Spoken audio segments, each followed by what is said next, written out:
Berlin School Committee budget hearing to order. Welcome everybody. Thank you for coming. I appreciate it. And without further ado, I'm just going to turn it right over to Julie and Nadine. Okay.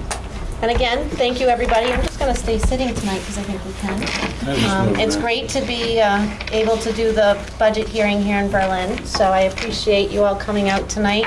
And I love how the teachers, I said this before the meeting, but I love how all the teachers sit in the back of the room.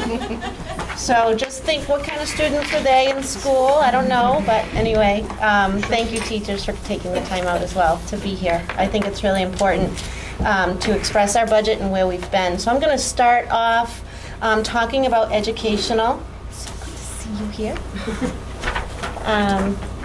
So our goals for our FY16 budget, this is for all of Berlin and Boylston. This is not just Berlin Elementary, Middle School, Memorial School. It's not just Tohoto. It's everybody. It's the whole systemic programming.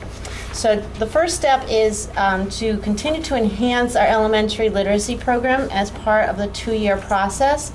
This year we started a new literacy program, and we're going to continue to look at that and revise it. And actually we have some plans in September to work with our elementary schools on how we can keep enhancing and improving the program we have. We have a lot of gains and a lot of progress from this program this year. We're very pleased. You'll see a little of that a little bit later on in the presentation. But I have to say, and I'm not saying it just because they're here, I say this overall, we have a lot of discussions. Teachers really took this program and have really embraced it and have done a lot of work with it, and we're very pleased with the progress that we have this year in all of our schools, all of our classrooms. We also want to continue to follow our technology plan and sustain technology capacity. When we look at our technology plan that we developed last year, there's a lot of initiatives. One of the pieces that we're able to do is to develop a whole new enriched computer lab this year, and that's been great. We're continuously looking at our iPads and all of our community technology that we're able to incorporate. So that's one that we want to continue.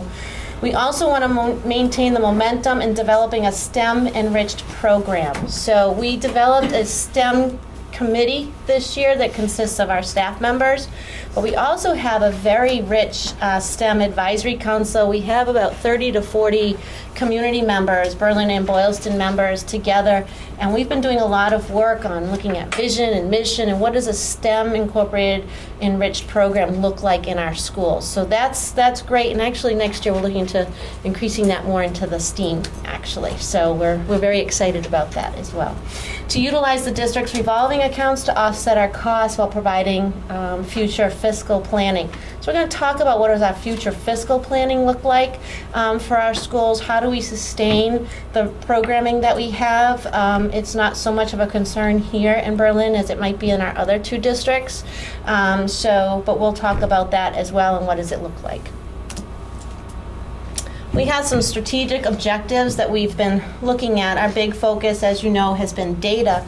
And that's actually an initiative that came back from 2001. And we're just finally in our systems feeling more, I don't know if we should say more comfortable, but more in sync with one another, I guess is the way I should say, on data. A lot of people have data that they've been able to do in silos over time, but now we're actually able to follow more along with the initiatives and the educational reform with our data, and we're making some great use of that data, especially this year. It's our 2nd year utilizing Ames Web and MAP at Berlin Memorial, and the teachers are actually able to really utilize that now to move forward with some of their instructional changes. We started this year an initiative with our community engagement based off the school committee's goal, and we started, as you know, some of us are better than others. We're all kind of just saying today maybe we should have a little competition among each other, but we started with our blogs, and that was one simple way, but we want to also look at more of a community enriched ways of reaching out and also having community engaged with us as well. So part of that was the blog, some of it's with our STEM advisory group that we've had. So then there's more initiatives that we want to continue to go on for next year. And we will continue to implement and update the 4 plans that we developed last year, such as our literacy, technology, data plan, and our professional development plans. top is the mission, which is the school committee mission, to support and challenge all students to achieve personal and academic excellence in a student-centered environment. Below that is a vision that the administrative team developed last August, actually, based on the school committee's mission. The Berlin-Boylston Public Schools will create a challenging learning environment to ensure that all students exhibit continuous improvement and pursue personal excellence and become active, engaged, independent learners and decision makers. As an inclusive school community, instruction will be provided in a caring, safe, and healthy learning environment, responsive to each student in collaboration with families and the community. So what I'm looking at here is some of the scores in regards to the spring Mcas results. And the reason why I wanted to bring this is because you'll also see some of the progress that we've made in our school since last spring is significant, especially in our ELA. So if you look in the ELA scores, the state scored at 69, whereas in, that says BES, this should be BMS.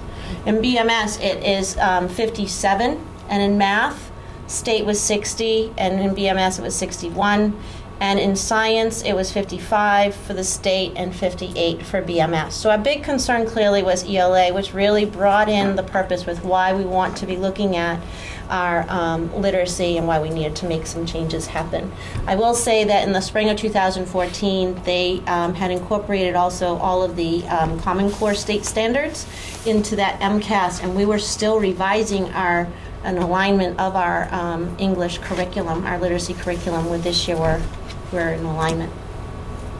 So this is an Ames Web Testing that I wanted to show you. If you look at the kindergarten, this is this year's first grade, which was last year's kindergarten. So if you look at the blue, below 50%, they were 78% when you're looking at phonemic segmentation fluency.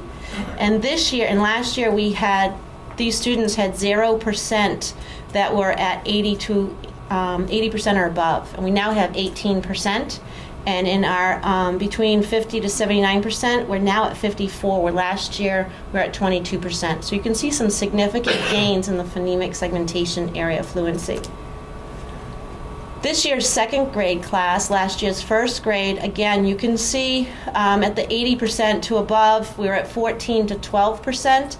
But the one that we really want to focus on is that between 50 to 79% has a huge gain from 34 to 47%. And that is considered, within 50 to 79% is considered an average scale. So we have a bulk of the students are going right up into that average, and we're starting to really reduce the below 50% there. If you look at the grade 4 students, last year, now just to explain, I want to make sure you're seeing the same colors as me. The norm is that blue line. So that would be the overall projected norm, the national norm of where their progress should be. So if you see the trajectory of where they should have been last year, this fall, they were actually below the norm. In the winter, they've surpassed the norm and actually gone beyond the norm in regards to their language development. So that is significant gain. Nice job, Missy. You're right there. Right? Wow, she's saying. But this is the type of stuff we're talking about, the significant growth. So if we just looked at where we were last spring, we could say, oh my gosh, we weren't even at state level. When you see these types of scores, this is extremely encouraging to see that the interventions we've put in place are really starting to help, as well as we've done a 30-minute impact block, we call it. It's an intervention block or an enrichment block, depending what level your students are at, and that has also helped to assist in some of these results. This is a fifth grade class that we've followed. They started taking the MAP testing in fourth grade. So there's actually 5 data points that you can see. And again, if you look at the blue line is the norm, and you can see they have actually not only just kept up with the trajectory of the norm, but they've actually, there's a bigger gap of improvement there between in our fifth grade class as well. So Patty and Deb also, great job. And Deb is new to fifth grade this year, so this is great to see these results. Some of our enrollment numbers, What you'd want to see more so is between, even though we went back as far back as 2011, 2012, what you really want to look at is where we are in FY14 to the projection of FY16, because FY12 and FY13 included 6th grade students. So 13, 14, 14, 15 are K to 5, which is the makeup we have now. So we're going from 204 students to a projection of 173 students. And in regards to our instructional staff, which are teachers, classroom teachers, we're less one classroom teacher is our projection, and that is actually due to retirement. And I know Carol is here tonight, who will be retiring in June. We will miss her significantly, although we'll be calling on her, I'm sure. And the enrollment history, if you look at the grades of where they are, the blue is back in 2013, the gold is in 2014, and the gray is 2015, or green, I guess, on your screen, it kind of looks like. So the preschool numbers are really what we want to look at, and it looks as if our preschool numbers have been gaining.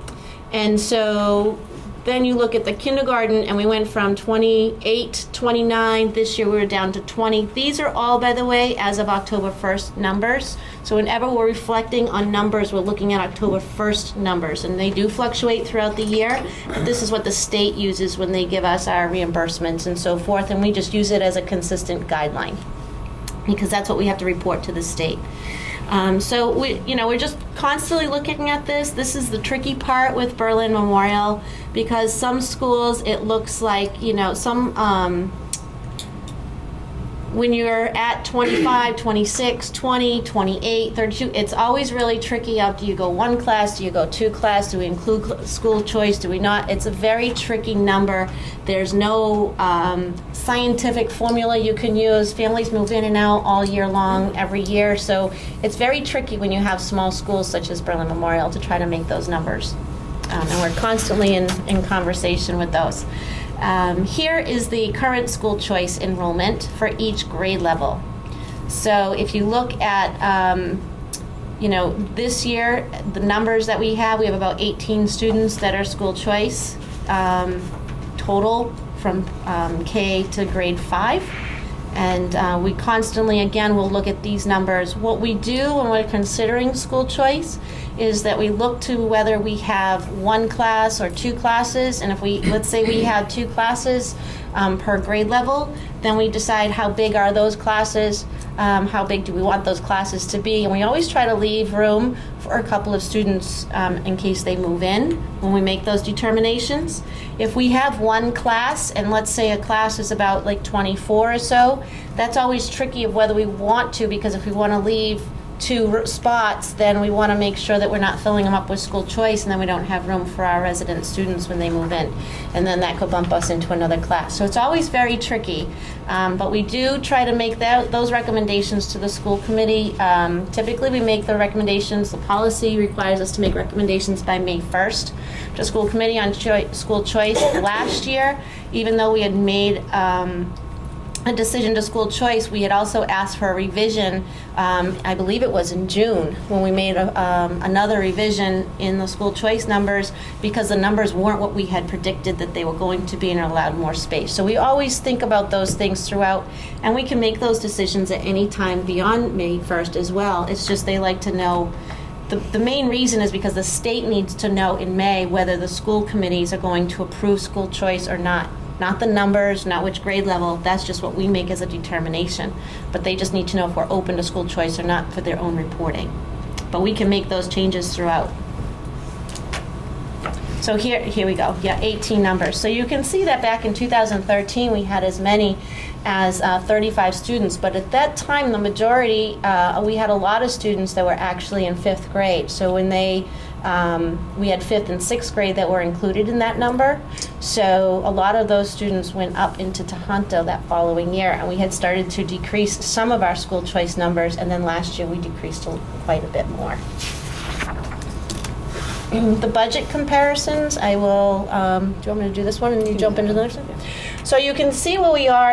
Again, you see FY13. We really want to focus on 14 and 15 is where we are, but if you look at where we were in FY13 to FY15, we were still less than where we were in 13. But in FY16, this is about a 4.9% increase that we're requesting for Berlin Memorial at $2.781 million. And I'll turn it over to Julie. Okay.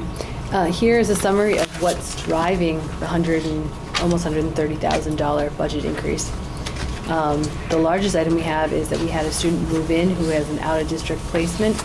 So for next year, that's going to cost almost $30,000 for his tuition or her own. And the sped transportation along with that would be $25,512 for an increase for next year. Changes in teacher salaries are $49,189. That's made up of contractual raises and changes in salaries due to retirements. That's almost $40,000. We're using less school choice for next year by about $55,000. This year we're using $16,000 of non-resident tuition. At some point you had a student that was paying tuition in. We no longer have that as a funding source, so this is the last year we'll be able to use that. And then we'll have a savings from having one less classroom teacher, $61,000. In this request, we've also asked for additional computer equipment and software of $18,000, and the net of all the other smaller changes up and down in the budget equal about $7,000. So that's what makes up the increase of the budget. And I just want to clarify that this is the difference in the budget in the general funds portion. It's not including if any of these items were part of a revolving fund or a revolving account, other than the school choice is not technically considered a revolving, even though it is. It's a different category. So this is a summary of all of our funding sources outside of the general fund. As you can see, this year we're using about $185,000 worth of school choice. Next year we're planning on using only $130,000, trying to back off using so much because our balances are decreasing. This year we're anticipating ending about $188,000. Last year we ended with about $260,000. Next year we'll probably only have about $156,000. Again, the non-resident tuition, we won't have that next year. We have the after-school program, but that's a self-supporting program that doesn't have any impact on our general fund budget. The preschool, that's used to offset salaries. We're using a little bit more this year for next year than we are this year. This year we're using about $21,000, next year about $29,000. School lunch program, that's its own program. And then grants, this year we had about $94,000. Next year we're anticipating only $77,000. In the governor's budget, they've eliminated the kindergarten grant, which we had used to pay salaries, and also the rural schools grant. This is our final year to get that. So all of those things need to be made up in the general fund. Between the two grants, do you know what that equals here for Berlin? I don't have it off the top of my head. What was the What was the kindergarten grant? 12,000. 12,000, and the rural schools was about 22,000, right? Yeah. So it's about $38,000 less in grant funding, just on those two grants. This graph shows that our budget, the general fund budget, goes up by 4.9% because of using less of the funds from the previous slide.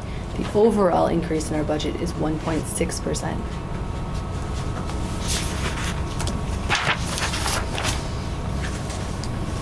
This is a look at our budget broken down by function codes. You can see the administration has gone up about 5.72%, instruction about 2.74%, other school services 13.83%, operation and maintenance about 2.5%, fixed charges 3%, and then the out-of-district tuitions, which is the sped tuition, is 99.65%. for an overall increase in the budget of 4.9%. Here's a look at how our budget has changed since the school committee approved it in December. We've reduced the budget by almost $25,000, $11,751 coming from instruction, $3,300 from other services, and then operations and maintenance we've reduced by almost $10,000.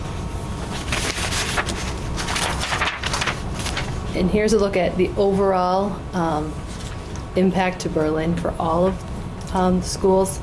So you can see the Berlin Memorial School, the increase is $129,857. The operating assessment for the region is $135,718. The capital assessment has an increase of $1,139. So the overall increase for all of the schools for Berlin is $266,714, or 4.7%. These are just some upcoming dates. I wish we had let me just say, the school committee actually has made a change this year where we have the budget hearing and the public hearing to hear some feedback and so forth, but also they're going to make a final vote on April 7th.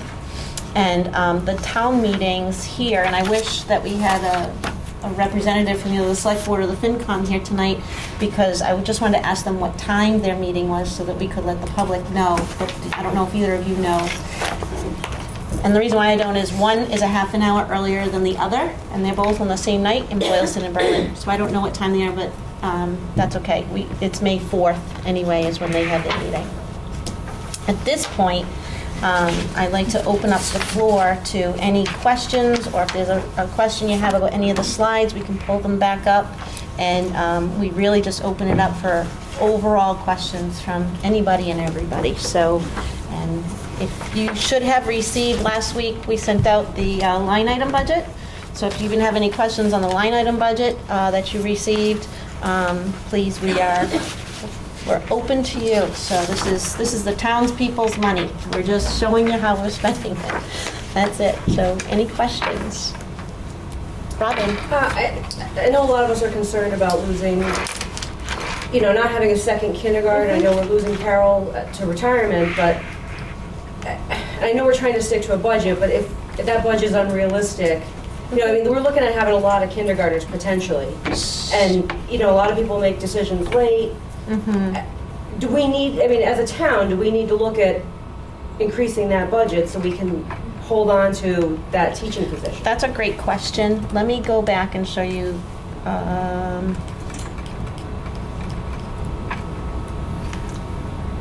want to show you this one. So this is why you have revolving funds and revolving accounts. We try not to dig into these any more than we have to, clearly.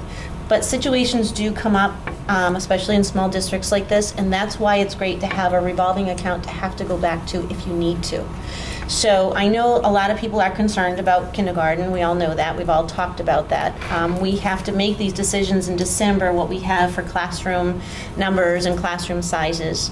And I think when we spoke, help me out, but I think it was like 16 is what we had, right? 16, 17 kids in December. So that's easy. We can have school choice, we can have 16 kids, it's gonna be great, but of course, that's December. And a lot does happen, and Berlin particularly does have a lot going on. You have the potential with River Bridge, we know you have other developments going on in the town, and you just don't know what the impact will be. Timeline keeps getting extended and changed, so there's a lot of up in the air. That's what makes it so difficult. Registration officially is March 30th and 31st, so even for the public that's going to see this, March 30th and 31st is the registration, and we encourage anybody who's interested in enrolling their child into kindergarten to go by those dates. It's going to help us with firmer numbers. We have approximately 22 to 24 that we are looking at right now. However, one of the other pieces that I think is important to think about is our plan that we have going forward is our preschool teacher is part-time preschool, and the other part-time will be to work in that kindergarten classroom, which is great for a lot of the students that are already in our kindergarten, in our preschool. She'll be able to loop with them and know a lot of their skills. And what we're looking at is she'll be working with them, help me out, John, but I think it's from in the morning until lunchtime. Until lunchtime, and then she will go back and do her preschool in the afternoon, and the kindergarten in the afternoon will do their specials and other activities. We'll move their lunch, make that later. So, to kind of cut down on the amount of time where there's that when they're larger together, number. I think we figured out what would it be total, like an hour and a half or something like that a day, because every day they'll be in the specials where they're together, but in the mornings. So right now, we have a very good plan in place for that. It's like actually a great model, because you'll have 2 teachers and 2 paras will be working within those students, so they'll be split up based on their literacy or whatever their grouping will be, or whatever the Would those schedule will kids look get like. pulled into the preschool classroom so that they're separate and it's not so chaotic with so many They'll be in teachers? they'll be in 2 So separate classrooms. okay. And not even necessarily the preschool classroom. They have extra classrooms Just now, wherever, right? so they're But not, yes. you don't have 30 people in a No. room together? And they're right No. next door. No. Which is- However, there's always that little tipping point, right? So let's say we have 3 or 4 kids that move in, and they're kindergarten, and it's over the summer, and John says to me, we're now up to 28. That's like, that's kind of pushing it into one, even in the afternoon. Well, that's something that we have to consider and say, okay, well then, do we move a teacher into the full day kindergarten and split it into kindergarten classes? Do we revisit the school choice options? We can do that at any time, but we might end up doing that, in which case then we have to say, well, then we have to hire a part-time preschool. Where's that money going to come from? What are we going to do? We go back into our school choice. We have a preschool revolving. Those are different areas that we can grab from if we need to help support the budget. So it's not that we need a higher budget. Decisions on this were not made because we're budget tight. That's not again, before I said, it's not truly the concern here in Berlin. Okay? But the idea is to be as frugal as what we need. At the time in December, that's what we needed. This is obviously coming up when we're looking at it. John, Carol, Karen, and I, all 4 of us, have been talking about it nonstop, about where are we at. Even today, I said, John, where are we at? I tell her, ask him every other day, what numbers are we at? So we're being very strategic with how we need to do that. Let's say in October, kids move in.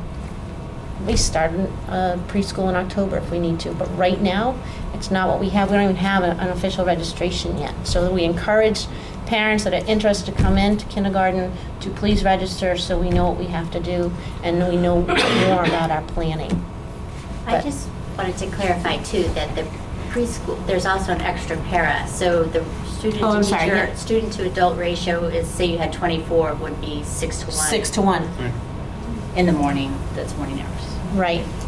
Yes. How do you have 6 to 1, 6 adults and all these kids, 24 kids you said, in one classroom with kids that have special needs that can't be in a stimulating area like that? Great question. And so when you look at all of the adults, we wouldn't have them all together all day. That's why we would have 2 separate classrooms, where it would be 2 adults with 6 children and then 2 adults with 2 adults with 12 children, so it would be a 6 to 1 ratio in the classes. So you might have 12 students in one class and 12 students in another class. So there's going to be 2 kindergarten classes? Well, no, not right now. The way we're looking at it is in the morning when we're doing, let's say, like our literacy and our math or what have you. They would be in 2 separate classrooms and they might switch. And then in the afternoons, they would be together for art, PE, music. So how many kindergarteners will be in a room together? So it depends on the registration and how many we have, but we don't at any time want more than 25 students together in an hour and a half time slot. That's what we're talking about, in the afternoon. Kindergarten's full day, isn't it? Correct, but in the morning, we're taking a teacher, and in the morning, that teacher and that teacher's paraprofessional will work with the other kindergarten teacher and the paraprofessional. So those 4 adults will look at splitting it up until, what did we say, it was 12:45 during the day? Until then. So in the afternoon, they'll go to an art class together with a teacher and a supports. They'll go to music together. Every day, there's a different special. So there will never be 24 kids in one room at one time? In the afternoon, they will be together for their specials, like art and PE and music. And then they'll come back into the classroom, and they might, let's say we have students with special needs, that could be where they get their special education support time, and they might get pulled out during that hour time for additional supports in the afternoon. And what number did you say you're willing to go up to? We would go no more than 25 students before we would have to say we need to do a permanent split off.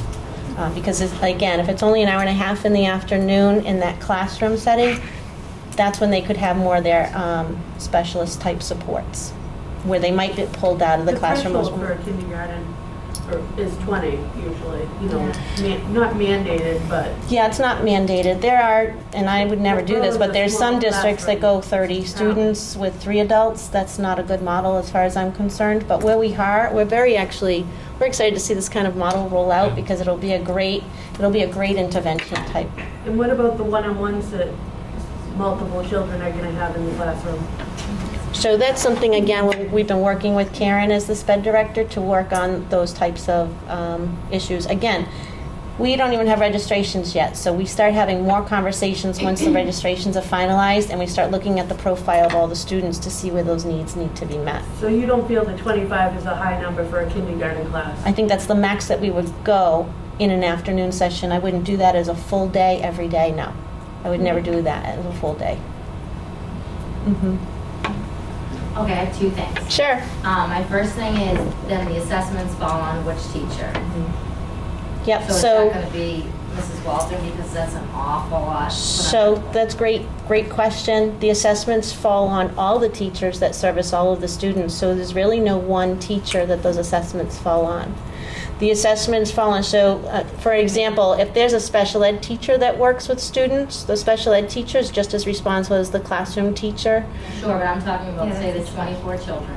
Because Yep. when I taught, I was responsible for my 24 kids. Even kids Yep. that got pulled, special ed teacher, or whatever that teacher did those assessments, but I was still responsible for my 24 students. So those, you're talking about the administration of the I'm just assessments? talking Or about all the wonderful testing stuff that McAs comes down to all the teachers. stuff. Sure, so those So would, does that that would fall be, on- that would be distributed equally among the teachers. So in other words, if, let's say I have those, you're talking about like the language arts types, the MAP, the Ames Web, those types of tests, is that what you're talking You know about? the MKE? Oh, MKEA. The ones they're so burdensome. I can't imagine one teacher being responsible for 24 or 25 Yep. children. Yep. To do that is. So the very MKEA would be split between both teachers. Yep, thank you for clarifying, and I just shrivel when I hear the MKEA rate the gold assessment, there's so much to it. So Yeah. then my second thing would be, and then this is, and my second thing is it possible then, it confuses me that I think the children will be confused, and I think they're confused souls anyways because they're 6, and that's okay. But then they're confused. I'm thinking of my son, so he has his teacher in the morning, but Mrs. Walton's his teacher, and there's a lot there, and I get that they have a lot of people working with them, but I think they can identify who our teacher is, a music teacher, a Yep. kindergarten teacher. So if the preschool teacher now is full-time, Yes, so, 0.9 actually, right? Right. So 4.5 days. okay, so Yeah. would it be possible then for her to be the other and then just take the funds, if possible, and the rolling funds? If we Just deem, find the if we part-time? deem that necessary, when we get to the final number, like we don't have anything yet, then that would definitely be our plan, that's our plan B, if that's needed, absolutely. Is there any way to lower that 25 number? So Because I'm the just- transitions are also going to really affect all children. I have to not tell just- you, I think right now, our numbers are either gonna be 23, or we're gonna end up splitting. That's my, if I had a glass ball here, I think that's what it's going to be. Right now, if I were to say something right now, it's because you typically will have a couple of move-ins over the summer. It's not unusual, but right now, I don't have that. So I would not anticipate that to be a final number. We have move-ins, but unless I have them, I can't just do it and say, well, it's wishful thinking that we do. We'll know once the numbers You are. may not have move-ins with these large class sizes. They may go to Bolton. I don't know, we have already we have a list of school choice numbers and everything coming up too. So there's a lot of juggling right now at this point. It's only March, and actually in the policy it states that we don't even have kindergarten registration until April. So we're even doing it before policy, trying to get our numbers as quickly as we can as well, so. Can't we proactively, manage the class size by proactively saying, okay, well, why don't we split it and then fill in with school choice? If it ends up we don't get more than 20. So that's another great question to ask as well. And the reason why we wouldn't necessarily do that and then fill with school choice is because it doesn't just impact you for kindergarten. It impacts you for the years to come. And so right now we have a student, like we just showed, the fourth grade class you had 26 in October, you now have 27? 26. You have 26, thank you. So it's 26 students in that fourth grade class, and their growth has been beautiful. It's been astronomical to see that they were actually below benchmark and they've gone way beyond. And so that's a great piece to look at. So if we had 24 students or 25 students, we wouldn't necessarily want to open up school choice there, because in another couple of years, they could be one class and be thriving just like the fourth grade is today. So, when you add, if you say, okay, we have 24, let's just split, and then we'll just add a couple of school choice. Now we're always having to do 2 classes, and that might not be necessary. And the goal here is to really focus on what the town students have. I guess my thought is that if we split now, then we'll always have 2 classes. I know. That's what my view is, that that's a good thing. But that's been the issue. I will tell you that has actually been the ongoing topic and issue in Berlin, because it's a small school, and in some areas, in some grade levels in the past, you've had school choice numbers, and then you've had to have 2 classrooms because of that. And the issue that we want to be careful of is you do have a lot of growth happening, and we want to make sure we're keeping that growth for your town students first. So, like I said, with Riverbridge, we don't know how many students are going to go into that community, and we don't know what those numbers are. We have projections of what they could be, but their timelines have changed as well. From originally we were going to see some I believe it was this spring, and then it was next fall, and now we're hearing the following fall or the following winter. So that timeline we're always trying to watch. That's why the first Tuesday of the month, second Tuesday of the month, Angela, is the FAC meetings. Yes. What is it? The second. The second Tuesday of every month here in this building is what they call FAC meetings, which is a Financial Advisory Council meeting. Angela and I and John, we try to go to those as often as we can to listen to what's happening with the growth in the town, where we at, and it helps us with our budgetary plans as well. So I know what you're saying, but you have a lot more things going on in Berlin than you probably would have had 3 or 4 years ago in regards to development. Yes? What would the ballpark dollar amount be to make 2 classes right this second? Right this second, for us, probably about $30,000, somewhere around there. And that's not in the revolving account? So what we would look at is, if you see the school choice. Sorry about that. In the school choice numbers, we have funds if we felt we needed to do it, as well as in the preschool account, we have some revolving numbers there if we felt we needed to do it. Again, As an educator, don't you feel that 2 classes of 12 would be way better for these children all the way through to college? I don't have one number yet. I have hypothetical numbers. Well, with the Nothing is hypothetical, registered yet. 24. Once all the registrations are done, I'll have a better number and a better understanding of where to go, and we're prepared to make that move if we need to. Right, but you're saying you're going to go up to 25. And I think that a lot of parents that are here and that are not here feel strongly that that's the wrong way to go. Do you mind if I jump in No, here? please. I've been talking to the community members for the last 5 years or so about class sizes, because there's a perception. What does class size mean to you? What does a small class size mean? And for some people, small class size means 20 to 25 kids. Other people, small class size means 15. So those conversations have been more to get my perception of how do you define small class. I've talked to a few administrators too, what's an ideal class size, and I remember talking to Carol several years ago, and she said to me, it's really nice to have at least 17, because there's a lot of social dynamics that goes on, a lot of educational dynamics that go on. We've, it's always an ongoing discussion, and I appreciate that the admin team is always talking about class numbers, and it's a conversation that never goes away in our town. We have a former school committee member several years ago who argued with the superintendent all the time, because the superintendent felt that 30 kids in kindergarten was okay. And the school committee kept having to say, no, it's not okay for us. And so, I think for quite a little history, the current sophomore kids at Tohoto, when they were kindergartners, the town was in a similar kind of uproar. because it was an abnormally large class, there were 45 kindergarten kids, and they had 2 classes. And back in that day, it was mostly AM and PM kindergarten, so I'm not sure how they split it up, but it was basically 22 and 23 kids.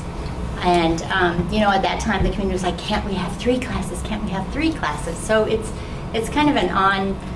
And then 2 years later, we had a teeny tiny class of 19 that was won and worked its way through this system. And that's our current Tonto 8th graders, which of course caused a lot of, shifting of teachers. And at that time, it was the low man on the totem pole, Mrs. Julius back there, that kept getting bounced around from year to year. Now I'm very proud of the admin team because they do let this, is my understanding, they let the staff know in the fall if there will be a change of shifting teachers around. That gives the teachers a chance to volunteer if they'd like to move. It looks to me like, they, No, or not. We told them, let me just clarify that, though. We did, yeah, because that's not what happened.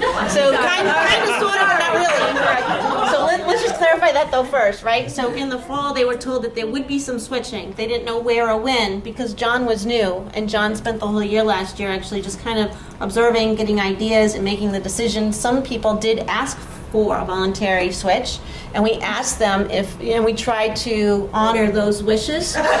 We tried, right, to some, and then some we just went, hey Deb, how's 5th grade treating you? But we did try to honor some of the switches that we made, right? And then in the spring, that's when they were officially told. So they were told that there'd be some changes, but nobody really knew what they would be. What's the plan for next year? Is there going to be that much upheaval again? Because it seems like it was like teachers were going every which way, and Do you mind if I finish my point? I'm not done with my point. go I'm ahead, sorry. I'm sorry to cut you off. No, Rob. it's okay. But the other point I want to make is that I think when we had these kind of small class sizes going through, we didn't, I'm guessing there was some hope that we'd see some educational gains. Don't think we saw those. Excuse me, And can we just as a- ask the teachers kind of, Right. I have a 2.5-year-old and a 5-year-old who's going to be entering kindergarten, and I'm kind of the new at, school and education. So I'm kind of wondering what you guys are thinking in terms of this class size, because you're the ones who teach our children, and you know kind of what the 6th graders are like in the groups and how they learn, and I'm interested to see what you guys have to say, and I hope you feel free to say it, because we will support you as a town. I just have a comment. It's really a question. Tonight's the first time I really heard the model, the full model of how you envision kindergarten working next year with hypothetically 24 students. And what I, as a teacher, don't know how it's going to work is you have Jill who's been teaching kindergarten for years, and you have Dina, who you're saying is going to be also a kindergarten teacher, and in the morning they're each going to teach half. Yet, by definition, you said all the specials are going to be in the afternoon, so these 2 teachers are going to have no common planning time. So how is, from a practical perspective, are those 2 teachers going to co-teach these 24 kids without any time to... And how are the specialists going to get to all the kids at the same time? So what I would like to address, first of all, is, Deb, you're hearing about it the first time because it's the younger teachers that John would have been working with that would be involved with this directly. And in regards to the planning time, I think those are the logistics that we're still looking at and trying to figure out. And those are the kind of questions that we need to be asking each other, right? Teachers to administration and administration to teachers in regards to those types of specifics of what we need to look at. So yes, those are types of things that wouldn't be necessarily here because that's not what this is about, but those types of logistics will actually be worked out.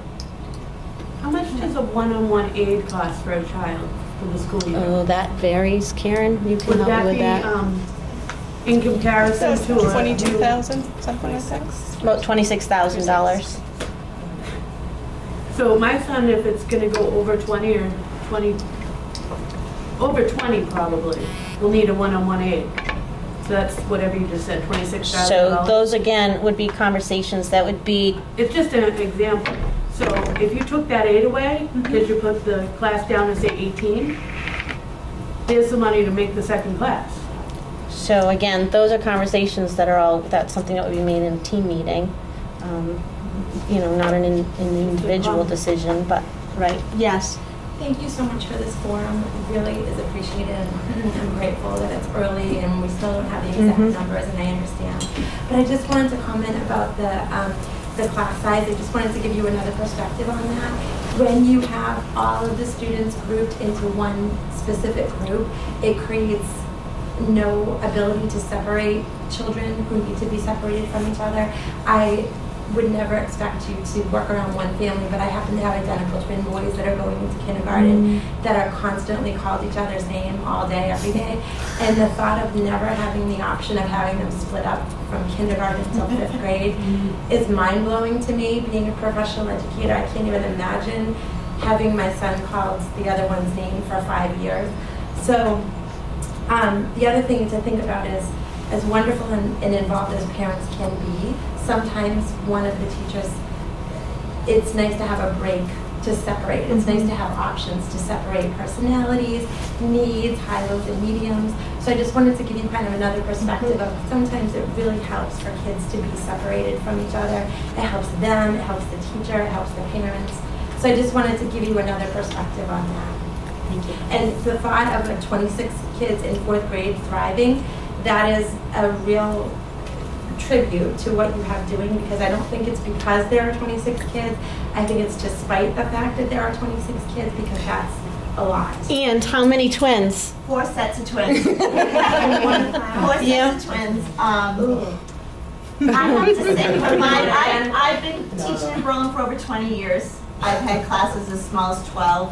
This is probably the largest, but I have had other classes in the 20s.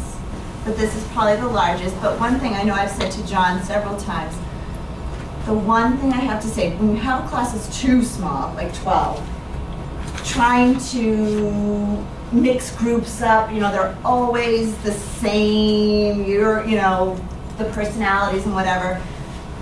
Having 26 has, for these kids, because they have been to classes up until 4th grade, has taught some of these kids a different level of independence at a time when I think they need to start taking those steps. When, no, you know, as bad as I feel that I can't help you right now, it's a good time to try to problem solve. Skip that one, try the next. And I'm saying 4th grade, I think that's the time when they're ready to start doing that. See, I don't know, I feel like you have the long comp, they do need that one. Now we have park and it's just lovely. I'm trying not to think about that. So if we already have a model that's successful, then why don't we follow that model? Why don't we start these kids off at a young age in 2 separate classrooms? And then as time goes on, if it's inevitable, we think we're going to grow. If we don't grow, then when they're in 4th grade and they're at more independence, then we could combine them then. I appreciate the fact that the town asked you to come within a 4.9 increase, and you were able to do that, and I appreciate the fact that you've come up with a solid plan. But I think that when you talk to more people in the town, I think that they would rather at a young age see smaller classrooms and then look at combining them later on.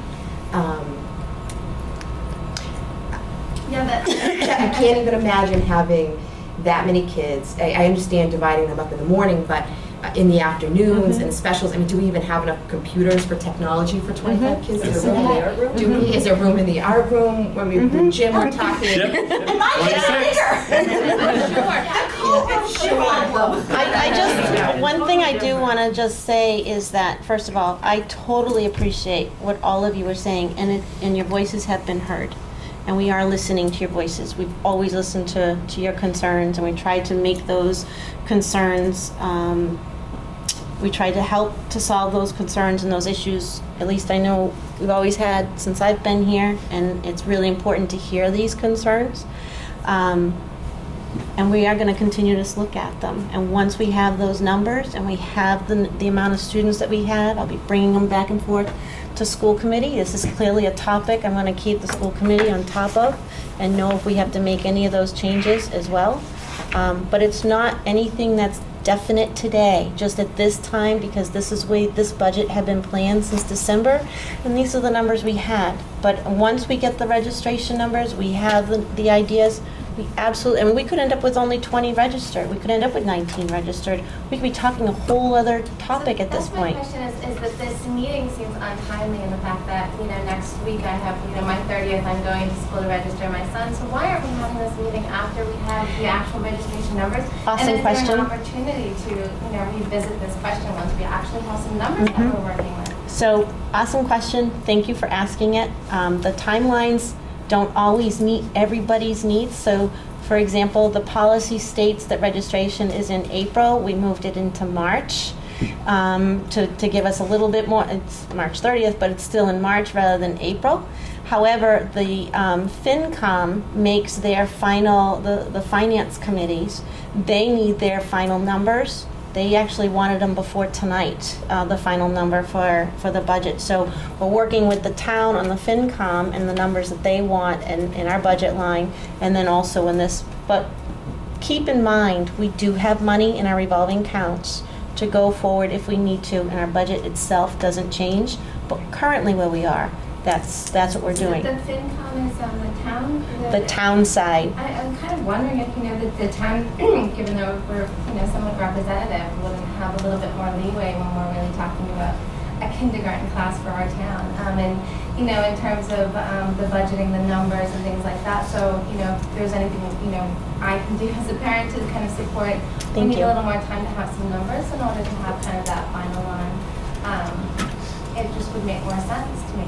Tom and I are smiling at each other because we were at the FinCom meeting last week, was it, Julie? Last week we went, and we were kind of expressing the timelines and how they were a little bit difficult to meet. And they actually would like to see our timelines even earlier. They would like it in January or February.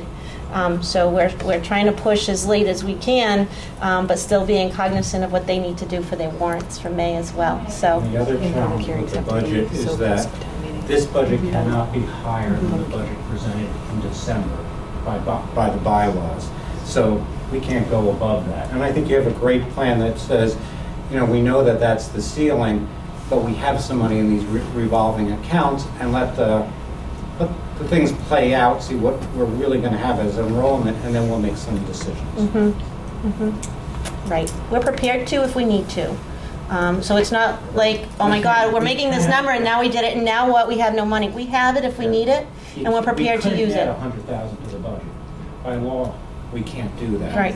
So are we going to speak again? Are we going to get kind of like a mass email? I'm just wondering where does the So after registration, or if we kind of, well, obviously have a So, number. great question.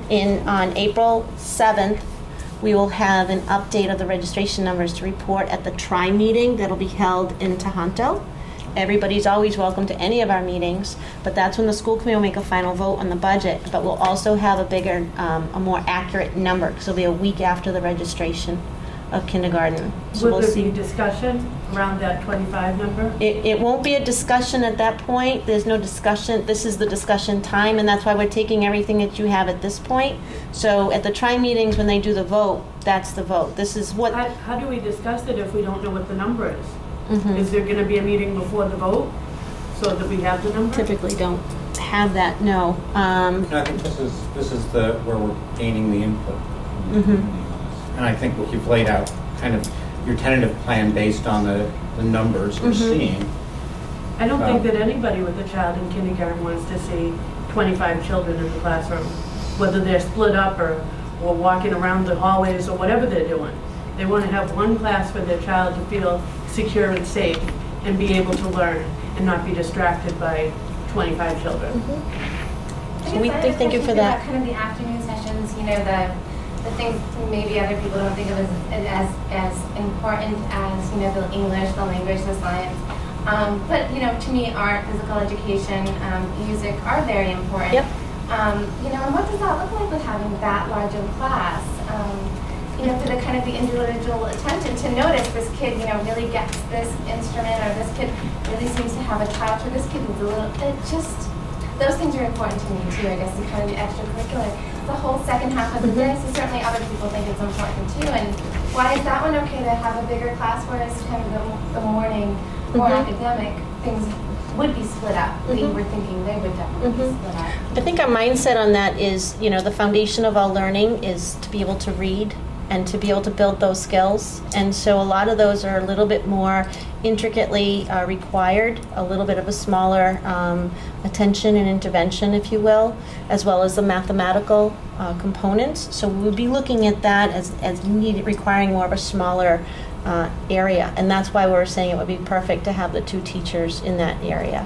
In regards to art, music, and PE, it's not that they are not as important. They are important, but the skills that are required to move along in those areas are quite different than your literacy and your math. And how will OT and PT and speech therapy and all that work with only in the afternoon and 25 kids, or however many needed? And Yeah, so again, that's something that gets worked with all the specialists, with the coordinator and with the SPED director, as well as the principal. So they look at all of those needs, where they are. Not everybody needs those every day. Some do, some don't. Some are 20-minute interventions at that age level. So they just look at the rotation and what they need to do with that, and the special ed teachers as well. So I understand that the teachers are fairly quiet tonight. I'm just wondering, because we obviously put a lot of testing with our children, if, are people that are making the key decisions sitting down with the teachers that will be teaching the classes, and the more senior teachers and the other grade teachers, and finding out what their feeling is about it? So I don't want to answer for that because that's a building issue, so I'll hand that over to John in regards to how you've worked with the teachers involved. I think what we try to do is, I think we're all aware, we're a pretty small school. And so we're all kind of aware of what's going on. We're aware of the discussion internally and in the community. I have tried to focus those discussions more though on the people who are actually stakeholders. So Dean and I have had conversations, and Jill and I have had conversations about what that would look like. And you kind of heard even tonight, we're saying, well, geez, what about common planning time? So there's this kind of ongoing thing. One of the things I love about our school is that people aren't shy about telling each other or me what they think or what's important to them. And it's in a very positive, collegial way. But there's not a person sitting back there or a person who's not here tonight who would not let an opportunity to do a better job go by. They're very invested. So even if I don't ask, they tell me. John, can I ask you about the MKEA? It was my understanding that the schools that had to participate. She wants me to twitch. She wants me to twitch the MKEA. Oh, it was my understanding that the schools that had to participate in that were the ones that were receiving the kindergarten grant. Right. So does that mean that because you lost the kindergarten grant that you no longer have to participate? We don't know. We're not sure We're of that hopeful. yet. We're waiting to hear, right. Okay, well, that would be really cool. If we never heard the letters, Soon to MKEA find out the fate of it. We've done some surveys have gone out. I do want to just get to Robin's question now. Can I just finish this before we move on to kind of another topic about moving the teachers around? I appreciate the fact that we look at the school choice numbers on a year-to-year basis, and I understand that school choice numbers can sometimes tip us over into hiring another teacher, which, in the end costs us more than what we're getting for school choice. But it is absolutely, completely, and utterly wrong to not take school choice kids whose siblings are already in the system, particularly when we're at a number like this, and it just seems to be common sense to be proactive and to move that way. It's just wrong. Thank you. I agree. I want to repeat, Robin, you had a question about the teachers moving around. The only issue that, not issue, but the only topic that we're looking at is the fact that we currently have 2 5th grade teachers. We have 1 4th grade. So there'll be 1 5th grade next year, but we'll have 2 4th grades. So we'll be talking about that move for next year. And would that be the only change? Or, this year we had a lot of shuffling right, going on. I think. Yeah, well, and then the whole discussion around, right now we have a person who teaches preschool full-time, and next year it'll be part-time preschool and part-time in kindergarten, as we currently are talking. Those are the only changes That's all I know of. we're anticipating. Teachers, in fact, somebody's already approached me about a grade change. Teachers are always free to ask for grade changes, but at this point, I don't see a lot of switching going on. So there hasn't been any discussion of having 2 kindergartens and combining another grade to make up for that, to allow for 2? They're too bad. Say that again. I just want to make So like the current first or second grade, I don't know the numbers, but combining one of those and having 2 kindergartens, so you're like taking the teacher and leaving them. Oh, so that they can I have- see what you're saying. No, we haven't even looked at that because we don't even have the numbers yet. But it's something we could always be looking at too as another solution, but we haven't even, Those would be big numbers. I think you're like, 32, 33. Yeah. this is Or not what my would first computer, grade I'm be a and math second girl, grade? so give me a minute. grade is only like 25. So it's the same situation, that's what I was just Let's see what the curious. classes look According like. to the Here we go. it says it's 29%. Okay, that's what you wanted? Yeah. So let's look. Currently, we have kindergarten's 20, grade 1 is 26. I'm sorry, what? It's 21 right now. Okay, 21. Grade 1 is currently 26, so grade 2 would be 26. Grade 3 next year will be 27. Grade 4 next year will be 36. I don't So. think those figures are right. No, we have Teachers are- 39 in 3rd grade right now. What we're Okay, so doing- again, this is based on October 1st numbers, but if we were to look at these, I don't know. I wouldn't think that would be. I think your first grade, you had more move-ins, right? What's numbers in first grade right now? 28. 28. So are you guys gonna set up 2 equal kindergarten classrooms? So that you can take the kids to 2 separate places? Yes. Like they're gonna have equal, toys and whatever? Yep. Why wouldn't it be just as easy to throw a teacher in one? So again, we'd have to look at the numbers. We don't know anything at this point. If we felt we needed to do that, that's what we would do. If we had 19 students, then no, we wouldn't do that, but we But wouldn't. you're saying 25, that's way too high. I understand that. I understand. I've heard that now.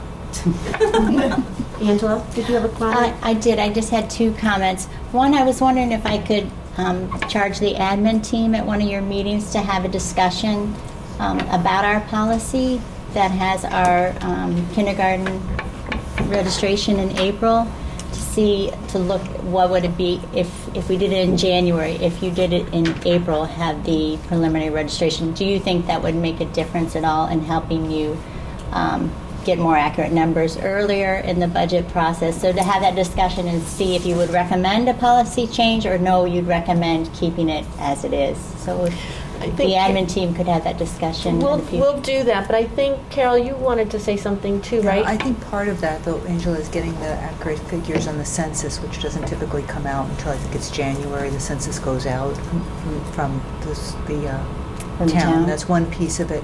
We've also found, even though we've tried to look at numbers from preschools in the area, that we are getting students who are at home or home daycares that we're not getting the numbers from.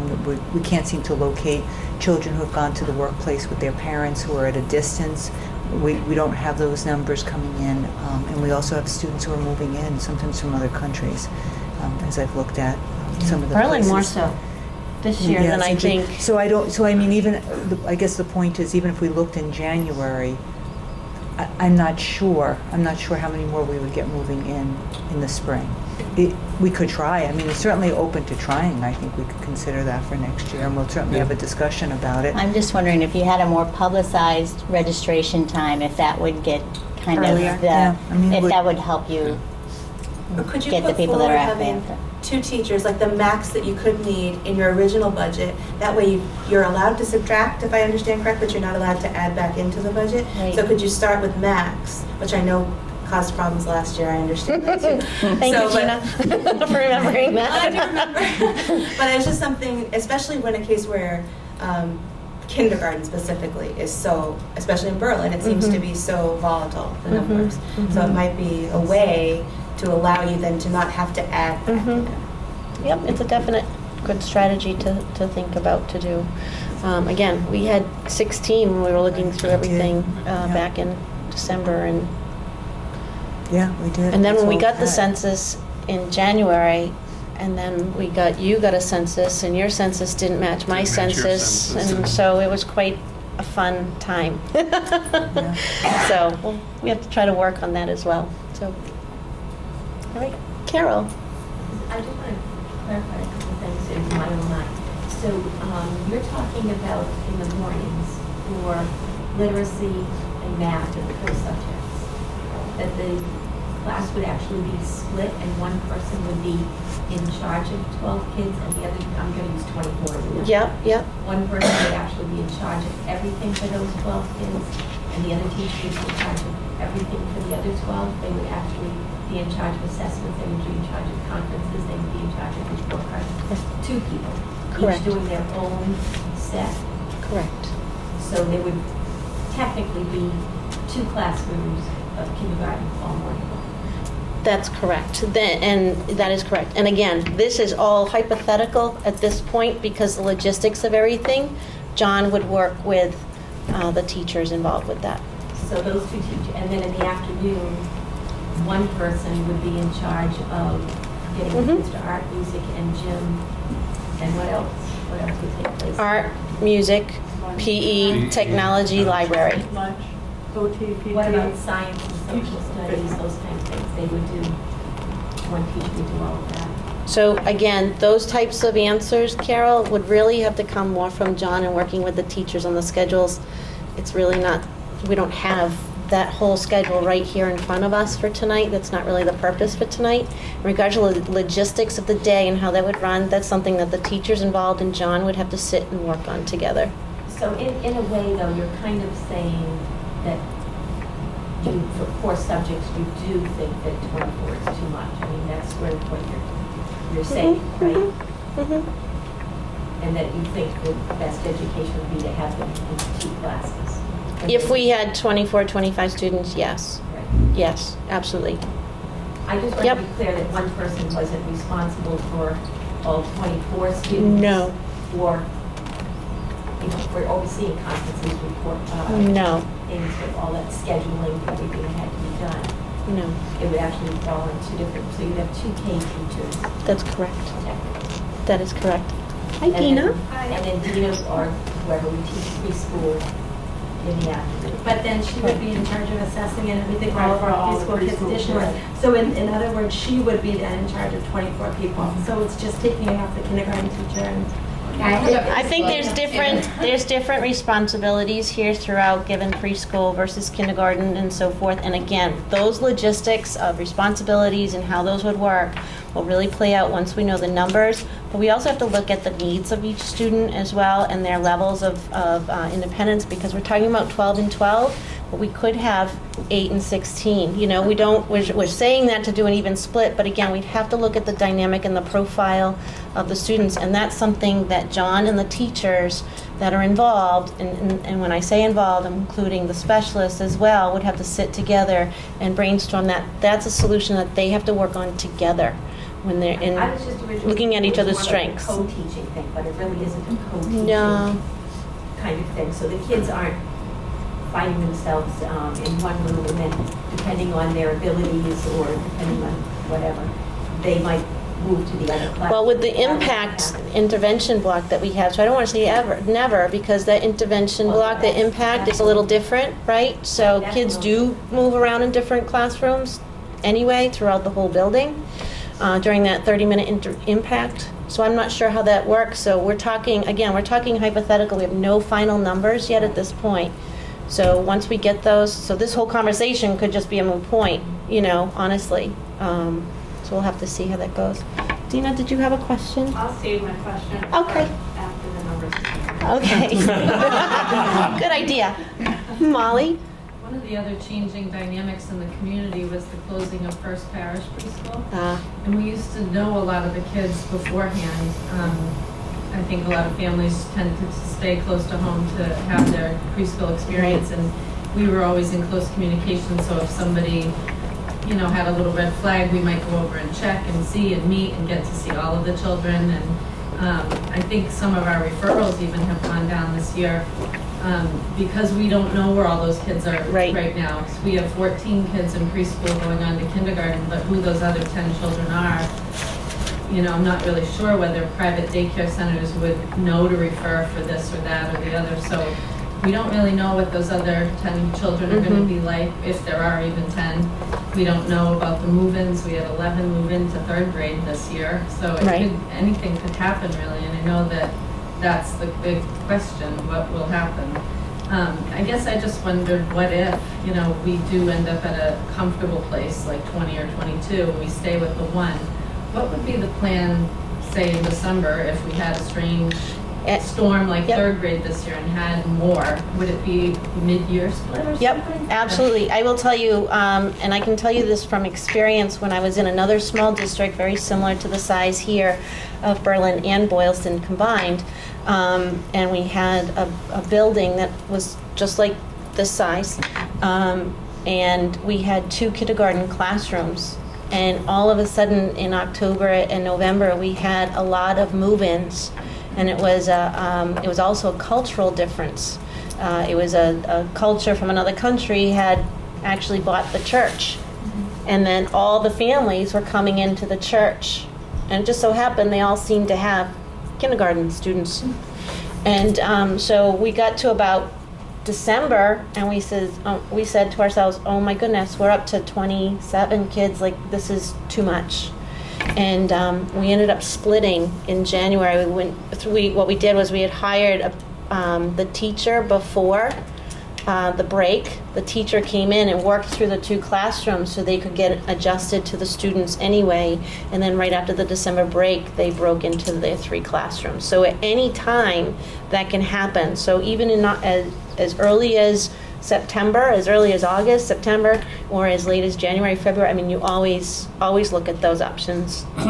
When will we find out the real number and how the transitions for our child are going to look? So the real number technically happens the first day of school. We were kind of like, oh, what are we going to do this, right? But the real number, unfortunately, is like the first day.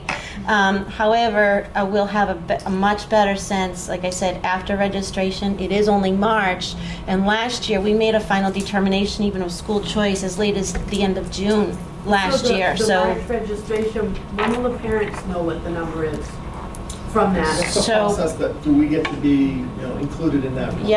Yep. So, John, when do you typically notify, or Jill, you're here, when are parents typically notified how big the classroom sizes are? Or how many students are in their class? Who their classmates are going to be? Or how big they're... We've never really had an issue with numbers like this. I think they've always...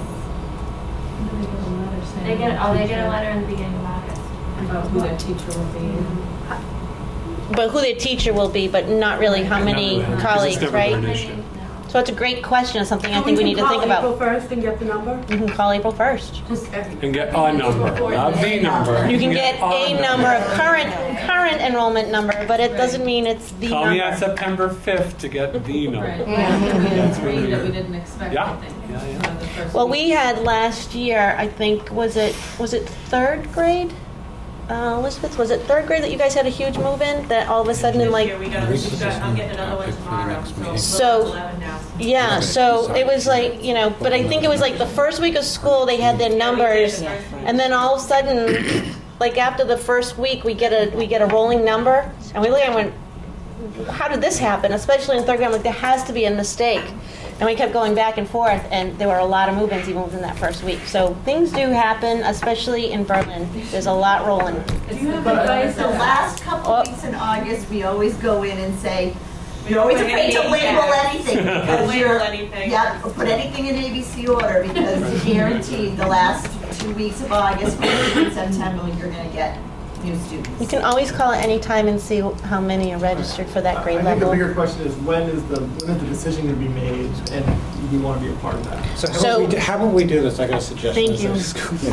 At our next Berlin School Committee meeting, we will have a better idea of numbers from the registration process, and we'll make it a topic of that meeting. Perfect. And you're all welcome to come. We'd love it for you to come. Sure, I can tell you. And that's where we can, we'll have the best information that we have at that time and be able to give you an indication of what we're thinking of. Okay? Thank you. So that topic wouldn't, actually is April 7th. There you go. It's at 6 p.m. It's at Tohoto on Tuesday, April 7th. But it's the Berlin committee, and It's this committee. But it's at Tohoto. No, right, Yes. it's right. All of the meetings are at Tohoto, except we've done the budget hearing here for this evening. because it's 6 to 6:30 is Berlin, and then the region is at 6:30 to 7, and then their tri-meeting is at 7 when they do their final vote on the budgets. At 7 o'clock. So at we'll 6 be able to discuss it again before the vote? So what will happen on the meeting is you have, usually at the beginning of the meeting, they open it up to any audiences that have any questions or concerns or petitions based on anything on the agenda. And we'll have a topic item because we know this is a conversation that people still want to have a discussion over. So we'll have a topic item that'll actually state Berlin kindergarten enrollment numbers, okay? So then everybody will have a number and an idea, and then we'll have further discussion that night. Yeah, and we'll probably want to follow it up at the next one too, because I have a feeling this is going to mature a little bit as we get better data too. So as needed, we'll continue to make it a topic. One quick question. Sorry, I just started. 6 o'clock is Berlin. Perfect, thank you. It's on the website too. That's You great. want to see all that stuff? Can I just ask a very quick question? Of course. If hypothetically, this whole year went forward with this model, let's just say it was exact same, let's just say it was 24 all year, worked great. Would this model go forward to first grade, or would then we be going down to one classroom? I know you can't answer, but I'm Gosh, saying that's like a big glass ball. But that has a big impact I going think, forward. yep, good question, Gina, but I just don't know if I can give you that answer because we don't know. We'd have to look at where the growth has been. We'd have to look at where the needs are for each student. So I think each grade level we look at very individually to see where they're at. Something we really would have to think about. I don't really know if I can give you an answer on that. No, I today. guess I wasn't looking for an answer, something to think about, because it's not just impacting, it's not like we're having 2 full-time teachers in 2 separate classrooms and then we just move them, not move them forward, but you know what I mean, move forward with that, then you have this whole discussion again. Right. I think we talked about like the 4th grade and how great that was to put them together and the positives that have come out of that. And so we know that in 4th grade it's a good point. And I think Missy even brought up at that point they're starting to learn their independence and they need to give it. I don't have an issue at with that it's the point. combining or not combining and keeping this model that's kind of nefarious. I'm not sure that type of model would work in the 1st grade, but kindergarten it's still a good spot to do that. That's good. Are you also looking at numbers of students that are possibly in our school now that we know are moving, that, you know, that will be leaving? So is there a possibility that, you know, in 3rd grade, we know that, four students are leaving next year? Or when do you start to look at some of those numbers too? Because as much as we're concerned about kindergarten growing, we have to also think about a class shrinking. So people move all the time. We don't so we look at move out. So when do those does that? We don't look at a student moving out until they're actually gone. Okay. Because a lot of people's plans change. Yeah. And, you know, I can tell you an incident where we've had a family of 4 kids, and every year they're leaving. Every year they're not here the following year. They're going across country, and every September I welcome them back because they're here. So, you know, you don't know. Plans change, and that happens, right? So we don't ever really consider them gone until we actually see that they are. That are specific, that are, there's a definite, so I think sometimes that can shift a class. Yeah, it's right, but it's always definite when, like I said, they actually signed out. Until that, they're always our students.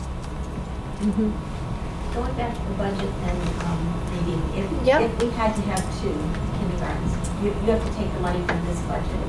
So what I would take it from, Carol, is this slide here that, yep. Again, I'm a math girl, Yeah, but that's it. but this is it, right? Yeah, on the general fund. There it is.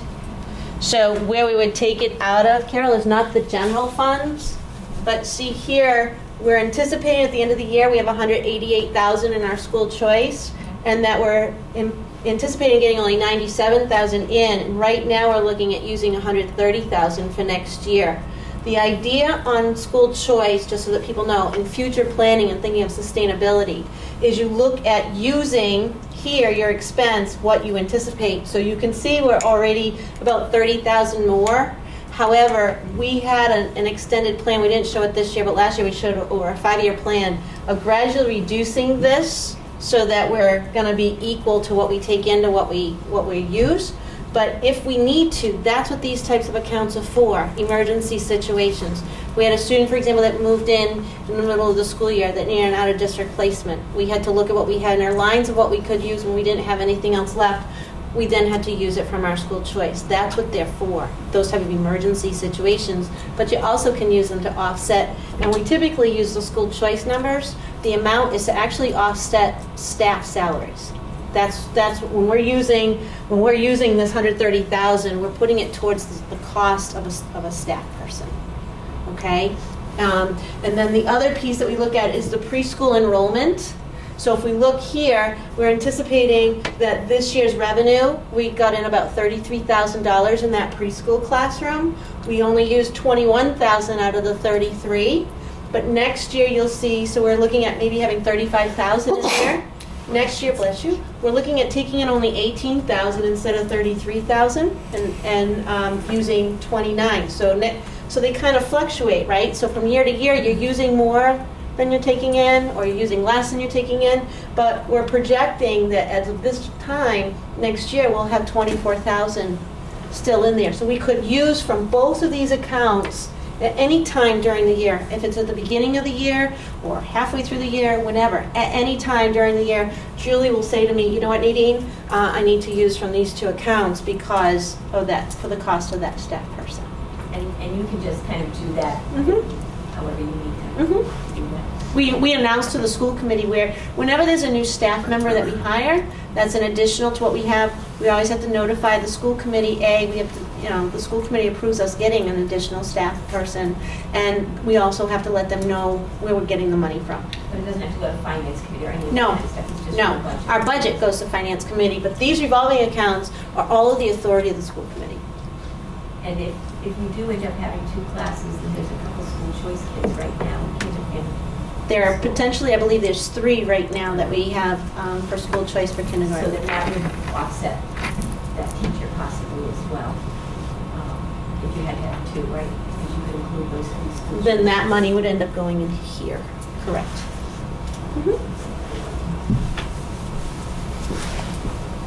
Yep. Okay. All set? Okay. Any other comments? I'm good. Okay. All right. Thank you very much for coming. I appreciate it. Do I have a motion to adjourn? So moved?